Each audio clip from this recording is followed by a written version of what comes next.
Hello, everyone. How are you today? This is 𝘧𝘪𝘦𝘦𝘠𝘦, and I'm from CSM Practice, the Customer Success Strategy Consulting firm. And welcome to my channel, which is all about customer success strategies, frameworks, anything that you or your customer success practice at your own company need to elevate your performance, reach higher net retention rates, and have amazing careers. And I brought a very special guest to you today. Her name is Sue Nabeth. She's from, are you from Paris or England? I can't really say for sure. I'm originally from England, so from a place called Derby, which is in the center of the UK. But I have been living in Paris now for, dare I say, let's just say a long time. You've actually, for the longest time, had been a change management consultant, but in the past, well, as far as I can recall, at least 2014 has been very much in the trenches of customer success, building methodologies, sharing your thought leadership with the community. And you've been amazingly pivotal in the trajectory of Europe embracing customer success, because God knows that took us a while to get them there. Yeah, that's when we met, wasn't it, Irit? Back in 2014. Yeah, it seems like an eternity ago. For Europe, I think we've certainly always been a little bit behind you, people in the US. But I think over recent years, particularly, I think with the COVID impact, I think we're starting to catch up a bit. I mean, we came from a situation 6-8 years ago where if you told a person that they're going to get a new job title called Customer Success Manager, and they were working in Europe, sometimes they would as much as resign because they would think that that would hurt their career. Oh, yes. Yeah, I've heard lots of stories like that, Irit, and even stories where it's still a little bit the case where people were thinking of customer success as something a bit fluffy, something, which is not quite tangible, dealing with making customers happy and all those kind of things. A little bit even, dare I say, I was even talking to one CS leader who said, customer success, that's all for girls. That's a girl's thing. So I thought, oh, well, we need to change things here a bit. So yeah. I think the trajectory is starting to change. And there's been some fantastic articles on this very subject, which were written on LinkedIn this last week. So one by Dave Jackson, one with Rav, or at least 3 or 4 articles which were talking about how we should really think of customer success as being a growth driver. And I think we're still struggling to prove that. Here in Europe, we certainly have been struggling over the past few years, but we're getting there. It's starting to take off. Good. And today we're actually going to break down for those who are still struggling kind of like with customer success, key performance metrics and indexes, and then indicators, as well as like how to tie and prove the value of customer success to customers and internally. You actually created a framework for that. Maybe you could tell us a little bit about it. Yeah, sure. In fact, when I was a change management consultant back 15 years ago or so, the story was I was actually working for a French integrator. And at that time, we were integrating software, CRM, business intelligence, MDMs, e-commerce software, different types of software. And I was a little bit like a fish out of water because I was more kind of a business hat surrounded by people who were very tech and very geekified. And I was a bit frustrated because I saw that, a lot of the implementations that we're doing were just a failure in terms of, okay, we've integrated, we've implemented the software, but so what afterwards? What happens? Are they actually gaining some kind of success, some kind of performance? So that was when I actually went to my CEO and I said, look, if we want to really differentiate ourselves, let's have an offer which is orientated around value and around performance for our customers and which goes beyond the integration. So that's when I decided to put into place a whole offer, which at the time was a mixture between change management and customer success. It had different layers. And at the time, I was really struggling to find a name. I'd never heard of customer success then. And so I called it the BBC, which had nothing to do with television. But in fact, it was an acronym for boosting business change. Okay. And within that whole, let's say, approach and offer, I built a framework. So a framework, which I'm going to show you now with a couple of slides, and which I called A.M.P.M, meaning activity metrics and performance metrics. And so it's a framework which correlates performance, so business gains and value, with activities which help you actually achieve that performance. So that's a framework which I'm going to show you and give you a few examples. Awesome.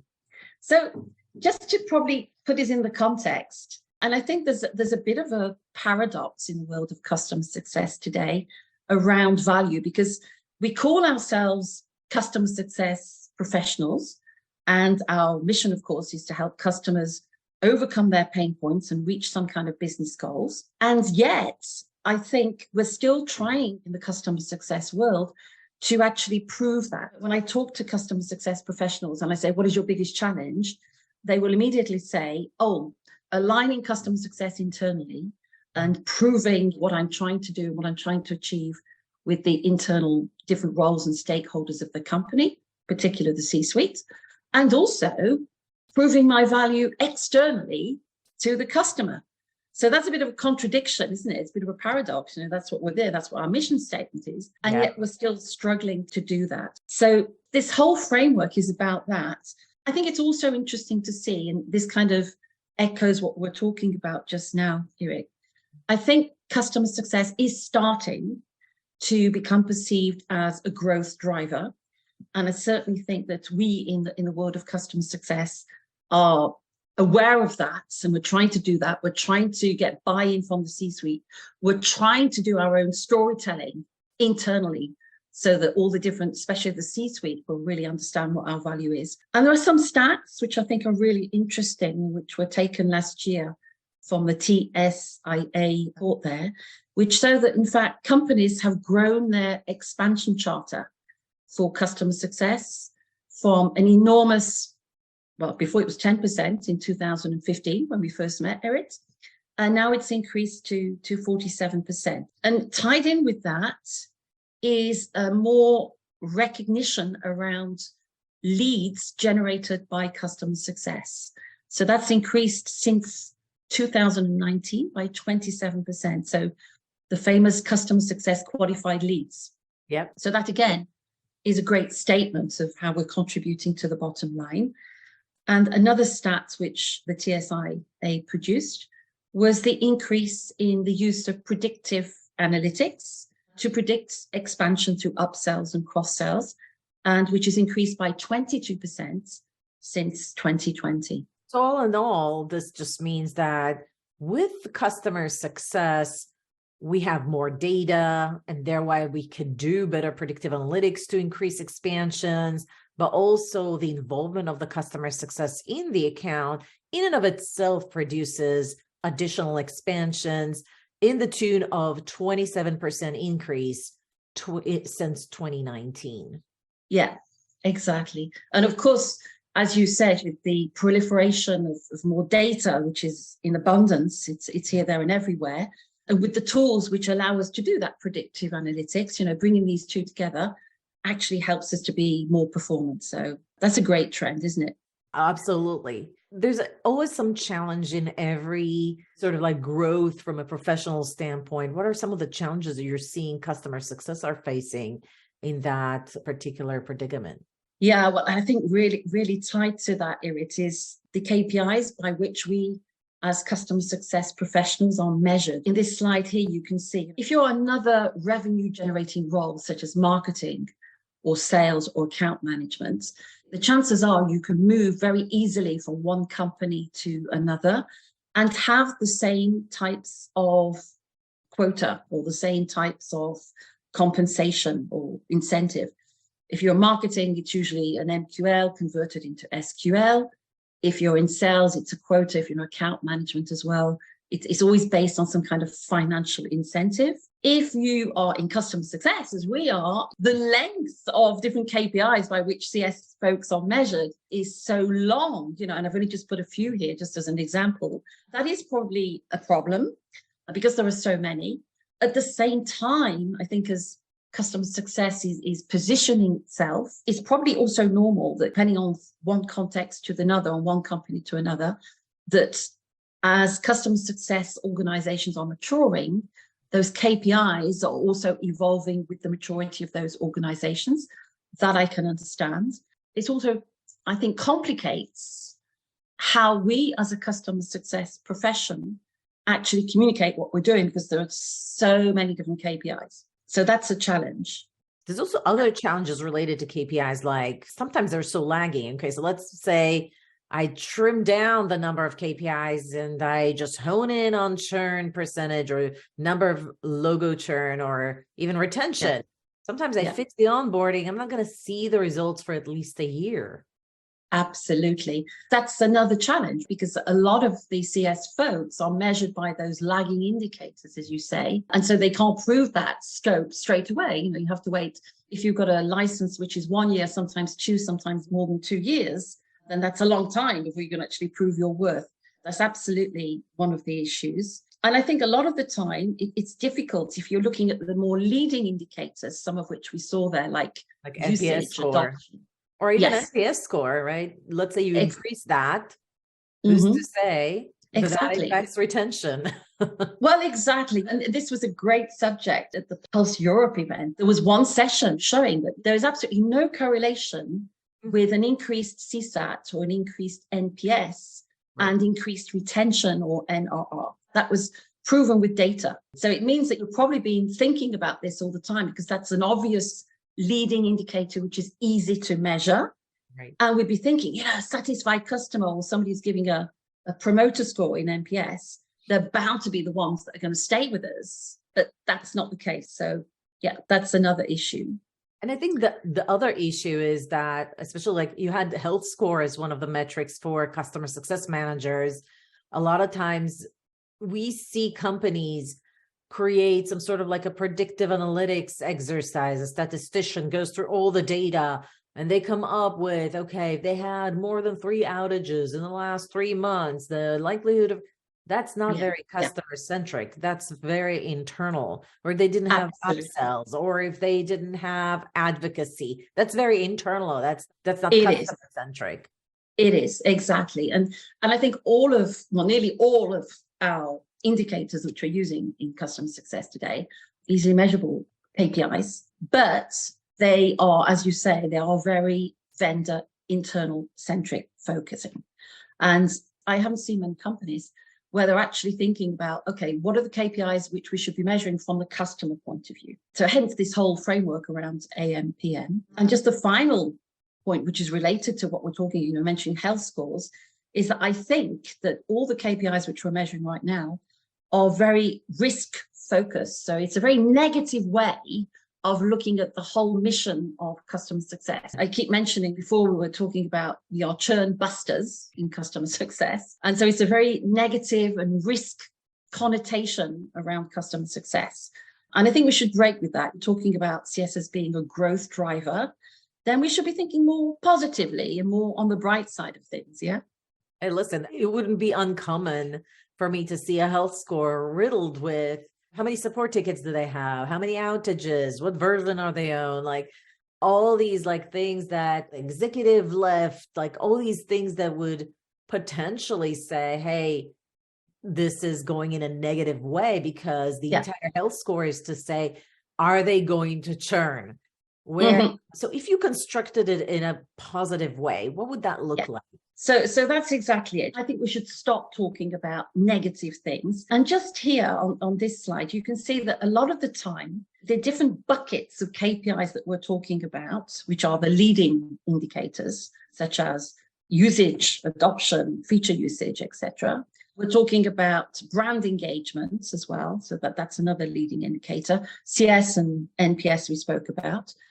I think those are all leading indicators. A lot of those leading indicators, as we said, are associated to risk and negativity.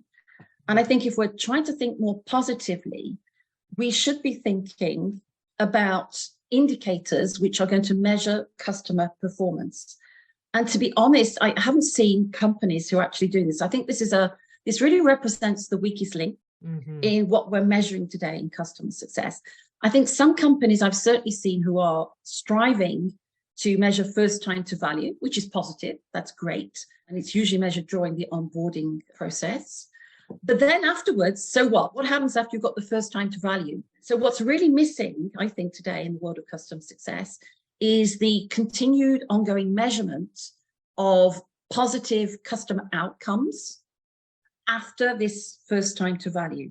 So that's what I'm trying to do with the A.M.P.M. So I'll just present it. So basically, it's very simple. So A.M. activity metrics, P.M. performance metrics. So the morning and the afternoon. We can't get to the afternoon without going through the morning by the law of physics. So it's very easy to retain. And we just have three elements. Something which is meaningful in terms of quality for the customer. Quantity, what we're going to measure, use some kind of smart metrics to measure that. And some kind of timeline, of course, by when are we going to be measuring? So these are just a few examples of what we should be measuring in terms of value, performance metrics.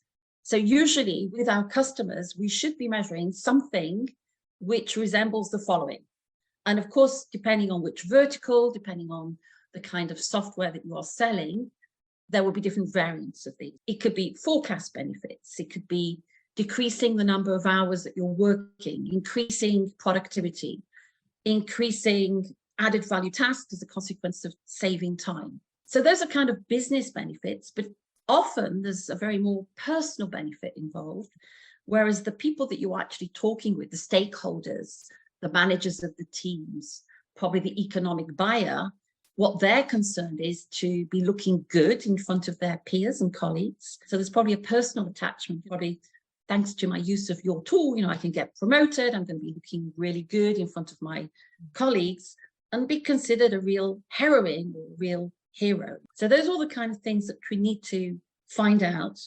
Now, with this approach, it's always done on a persona approach based on identifying what are the different jobs to be done for those personas. So we're going to be understanding the jobs to be done of our personas and helping them, guiding them towards how they want to be in the future.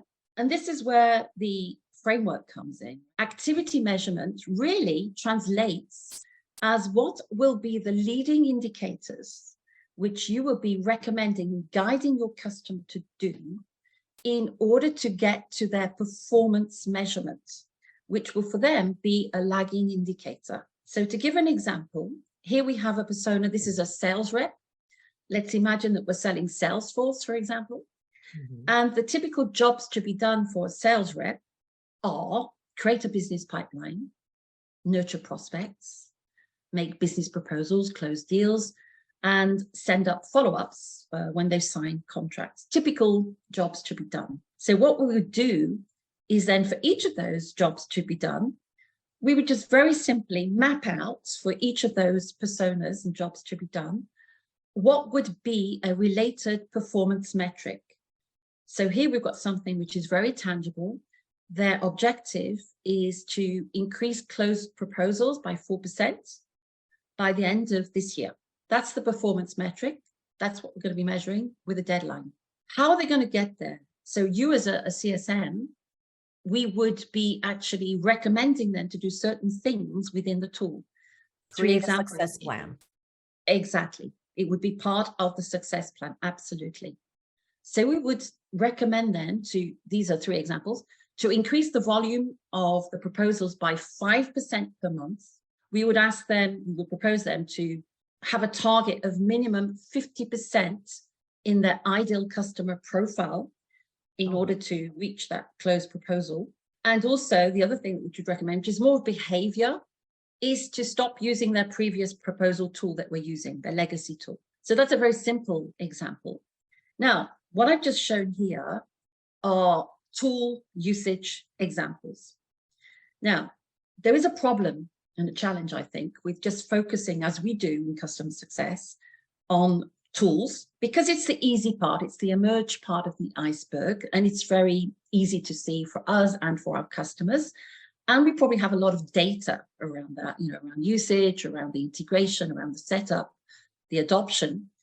But in fact, what we ignore in customer success, because it's hard, because it's less tangible, is all the stuff which you can see here, which is actually under the iceberg. It's the submerged part of the iceberg. So things related to the organization of the users who are going to be using your tool, related to the job description, probably new processes around that job description, probably new habits, new things that they have to adopt in the culture, like new behaviors, new routines, probably even changing in some cases the culture and the mindset of the company, depending on whatever it is you're investing in. And then, of course, data is always impacted. So these things are the things which we tend to ignore because they're difficult, they're less tangible, and it's more difficult for us as customer success folks to control and measure that, because these are things which only our customers can get their heads around. And yet, ironically, if we could help our customers with this more, I would say, with this harder part of the iceberg, that's where we as customer success folks could have greater impact and really help our customers to make the tools even stickier. Okay, so I kind of want to recap because that was a lot to digest. If you've never seen it before, you've never heard of it before.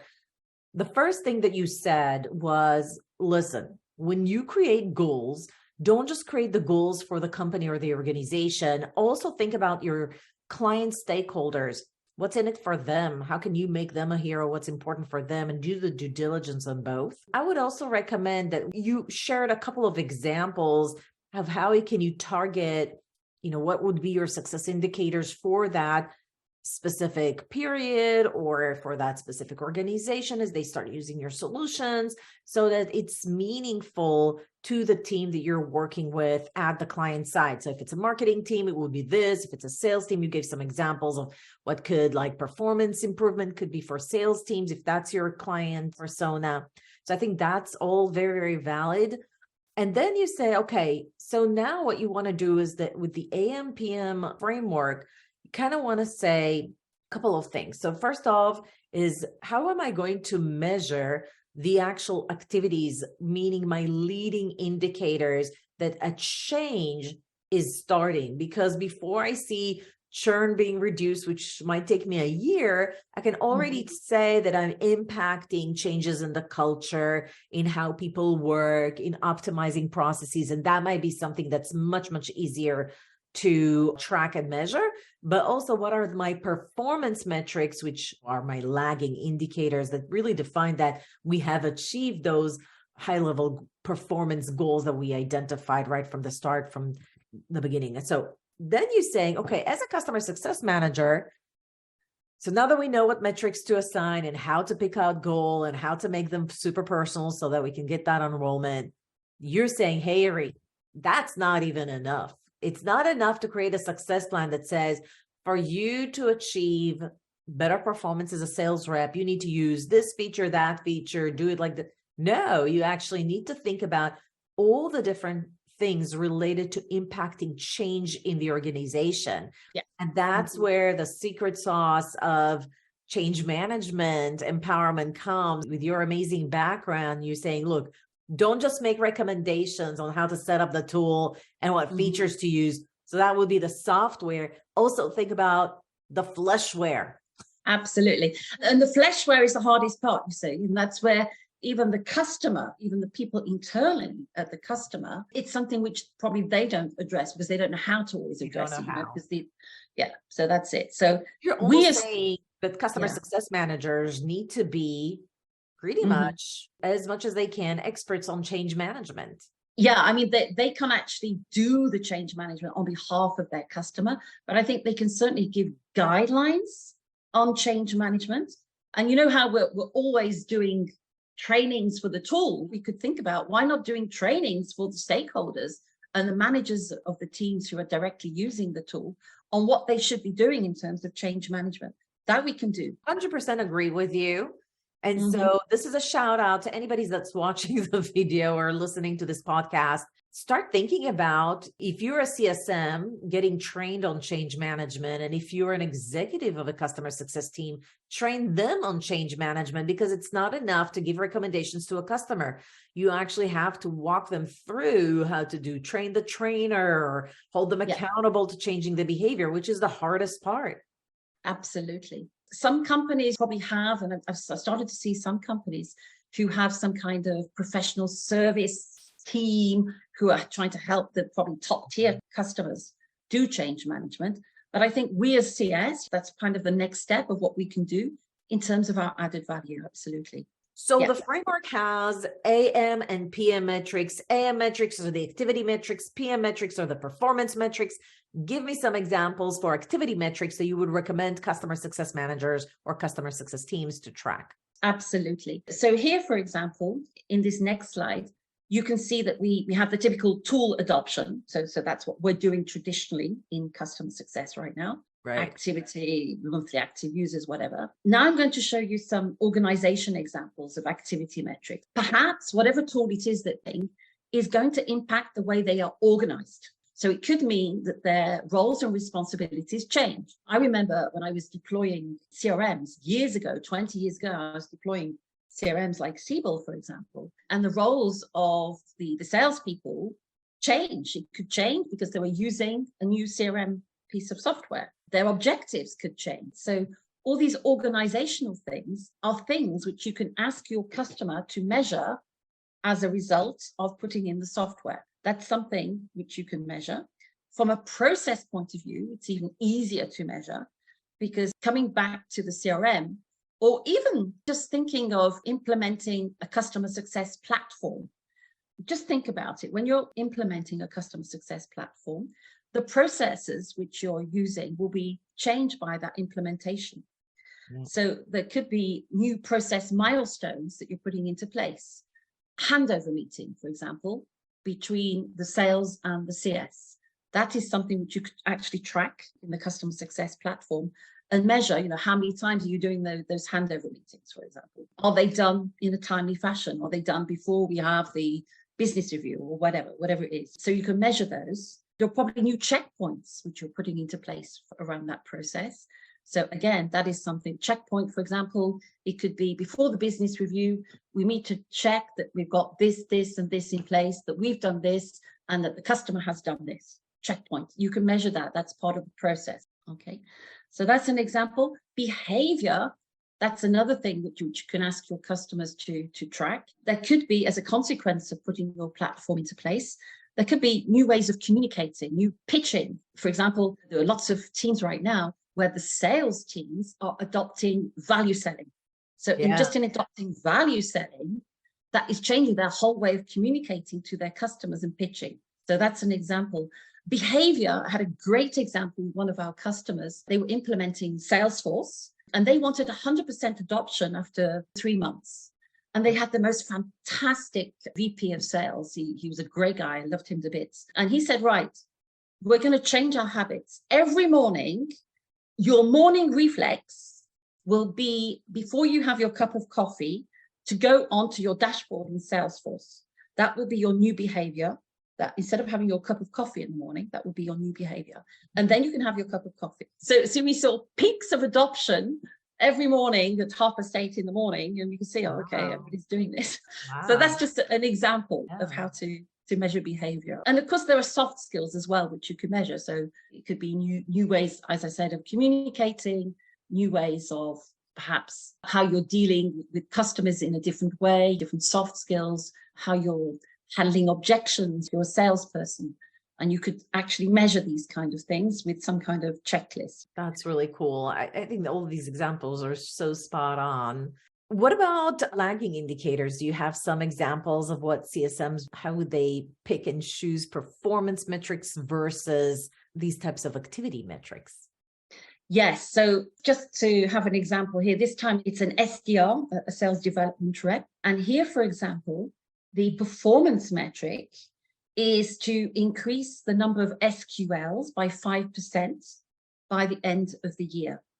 So here we've got a few examples of activity metrics, which we would be recommending customers who are using an SDR platform, lead generation platform, to put into place. So here you can see we've actually categorized these activity metrics according to organization, processes, tools, and behavior. So that's what we saw with the iceberg just now. So here we can see that in light blue, we have a recommendation around organization. Here, the recommendation is to make sure that you have somebody full-time working on this, so that again, you can measure, make sure either internally or hire somebody, subcontract, whatever, make sure somebody's working full-time. So that's an organization metric. And from a process point of view, in black, we can see that we've recommended to increase the social media outreach by at least 20%. That you can measure. That's a part of the process, and they probably have tools to measure that as well. The other thing is the tool. So you see here in dark blue, tool means adoption, usage. So that's what we're typically already measuring in customer success. Here, the two examples would be to increase identified new contacts by 25% per week. And the other tool usage would be identify at least 10% of ICP profiles. So that, of course, you can also measure in the tool. Yeah. And then from a behavioral point of view, you see here the activity metrics in green are stop cold calling. So again, that's something you can ask your customers to measure. And the other one would be to stop using your legacy Excel file. So again, that's something which you could track. Just thinking about, oh my gosh, I have the framework. I love this, by the way, because if I'm a CSM, I know that I need to think about activity metrics in organization performance, tool, and behavior. And now I need to think about, what would I track for each? So I have a more comprehensive framework to show value and change to my customers. And I think just thinking about it, like that's the skill set that everybody needs to develop for their own. And sometimes it's really hard to think about these things on your own. I know, like, as you're talking about these frameworks, I'm like 100% so great. And then I'm thinking about my own projects with my own clients. I'm trying to change their behavior and adopt new processes and all of that. I'm thinking, wow, I actually need to have this as an exercise with my client to decide what it is. And then maybe once a quarter, once every 6 months to say, hey, where are we at with that? What have we accomplished? What have we not? And then put that in a QBR. Absolutely. Part of this, the A.M.P.M. can actually be in the success plan. It's like kind of a roadmap. And then you're actually reviewing that during the QBR. Absolutely. Yeah. Well, you still owe me some examples for performance metrics. Do you have a framework for the lagging indicators as well? Like, how do you think about which ones you're going to pick? Yeah, so usually it's something which is very customized according to each persona and each context. So here with this particular persona is the SQL increase, but it's always around something in relation to increased productivity, increased time saving, increased generation of revenue, something along those lines. And of course, either increased revenue or decreased cost, basically. Yes.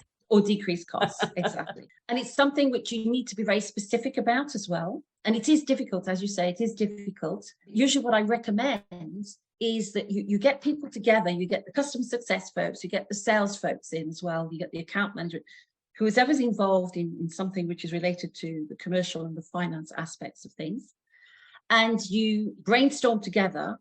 And usually what we do is we draw up a mapping of what are the typical personas that are coming in and buying our software, and how can we map for each of those personas what are the typical performance metrics which they would want to achieve based on their pain points. And then we map with each of those performance metrics, we map typical activity metrics.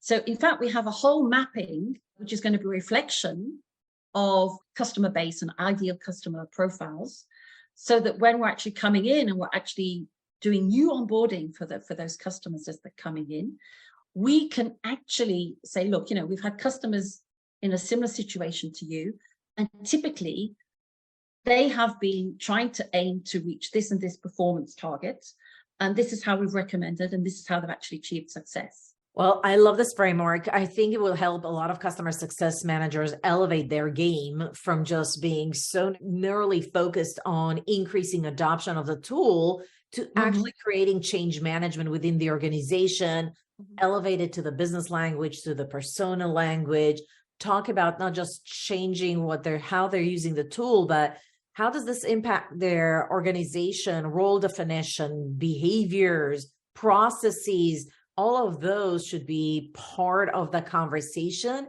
And a holistic success plan should actually include all of those and actually having a discussion with the customer. How are we going to measure success in all of these dimensions? Absolutely. So, wonderful framework, really. I hope anybody that does QBRs, success plans, aiming to maximize value for customers, listens to this podcast and start thinking about how they work with customers to manage their value in a more elevated way. Yeah, absolutely. And you know what, Irit? What I really like about having done this several times, it really shifts the accountability from the vendor to the customer to really understand that in order for things to be successful, it's not just storytelling around the tool, but they really understand, oh God, I have to do lots of stuff here in order to make this work. So you as a CS can help them, you can prompt them, you can be in the stage wings, but they are the ones actually making all the moves and making magic happen.